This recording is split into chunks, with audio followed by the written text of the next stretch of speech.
Nathalie Gaspard, bonjour. Pour vous, dans l'action de Goaja qui se profile, qu'est-ce qui est le plus important? Quelle est la priorité par rapport à la prise en charge des adolescents et jeunes adultes?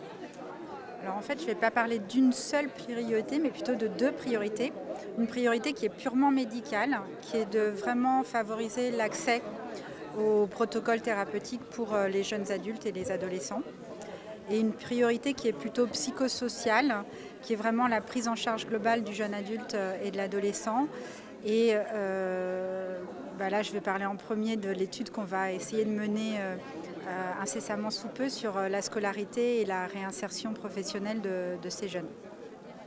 Et que symbolise pour vous les 10 ans d'une association de patients comme Jeunes Solidarité Cancer? Qu'est-ce que ça symbolise? Alors, qu'est-ce que je pourrais vous dire? Un investissement absolument incroyable, un courage et une détermination gigantesques, parce que quand on est face à la maladie, être capable de se mobiliser, pas uniquement pour soi, mais pour les autres, et pour l'avenir des gens qui pourraient être dans la même situation que vous, je trouve ça absolument génial. Et l'implication d'une association comme JSC au sein des groupes de Goaja, au sein de la prise en charge à l'avenir? Elle est cruciale, elle est absolument cruciale. Je pense que sans vous, tout ce qui a été fait ces 10 dernières années n'aurait jamais été fait.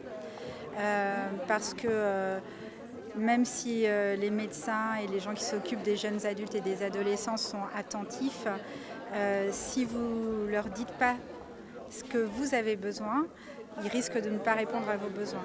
Et donc c'est vrai que c'est absolument le fait que vous puissiez leur dire, que vous puissiez témoigner de tout ça, que vous soyez là auprès d'eux pour les accompagner et leur montrer la bonne voie, en fait, si je peux dire, c'est absolument majeur.